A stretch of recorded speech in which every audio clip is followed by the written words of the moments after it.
Herkese merhaba arkadaşlar. Bugün yepyeni, çok pratik ve çok lezzetli bir tatlıyla karşınızdayım. Hadi gelin yapım aşamasına geçelim.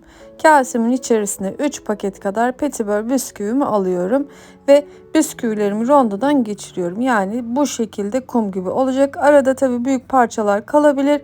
Hiç problem değil. İçerisine 3 yemek kaşığı kadar eritmiş olduğum böyle bolca 3 yemek kaşığı olsun tepeleme tereyağını ya da margarin varsa eritip içerisine ekliyorum ve 2 yemek kaşığı kadar da kahvaltılık sürülebilir çikolata ekliyorum. Sürülebilir çikolata olması şart değil. Fıstık ezmesi olur, fındık ezmesi olur. Hiç fark etmez arkadaşlar. Güzel bir tat versin diye kahvaltılık sürülebilir çikolata ekledim. Hem de güzel toplanıyor bu arada. Şimdi elimizle biraz karıştıralım. Yani daha doğrusu biraz yoğuralım ki bisküvileri toparlayalım. Size gösterdiğim şekilde toparlanması gerekiyor. Eğer toparlanmazsa içerisine çok az süt ilave edebilirsiniz. Böylece daha güzel toparlanır. Gördüğünüz gibi şeklimizi bu şekilde yapıyoruz. Şimdi de kremamızı hazırlıyorum. Yarım paket kadar sıvı kremanın içerisine 200 gram kadar sütlü çikolata ekliyorum. Bitter çikolata da ekleyebilirsiniz. Kremamı çok az ısıttım.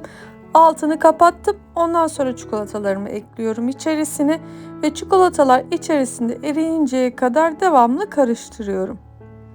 O kremanın sıcaklığıyla çikolatalar içerisinde eriyecek. Yani çok sıvı bir kıvam olmayacak kremamız. Biraz koyu bir kıvam olacak ki çikolatalar çünkü bisküvilerin üzerinde donsun.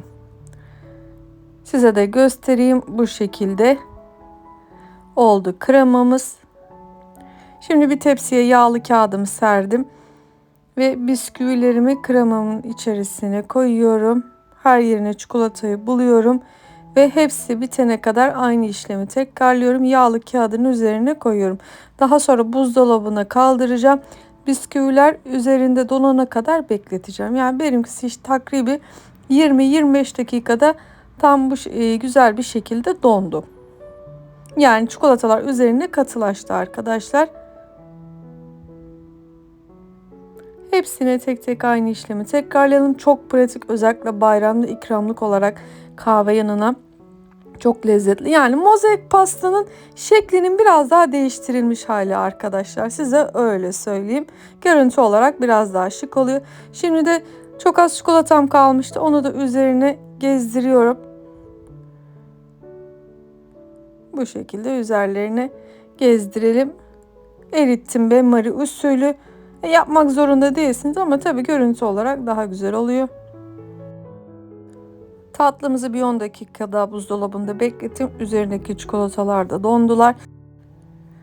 Kalan çikolatam vardı arkadaşlar. Biraz da fıstığım vardı. Önce çikolataya bir ucunu batırıyorum. Daha sonra fıstığa batırıyorum. Şimdi diğer tarafını aynı şekilde çikolataya batırıyorum. Bu krema ile çikolatayı eritmiştim. Ondan biraz kalmıştı. Ben onu yapıyorum arkadaşlar. Bilginiz olsun. Şimdi bisküvimin bir ucunu önce çikolataya batıracağım. Daha sonra fıstığa batırıyorum. Fıstık yoksa Hindistan cevizi de tozu da bu arada çok yakışıyor. Fındık tozu da olur, ceviz de olur, hiç fark etmez. Gördüğünüz gibi görüntü olarak çok güzel, çok şık.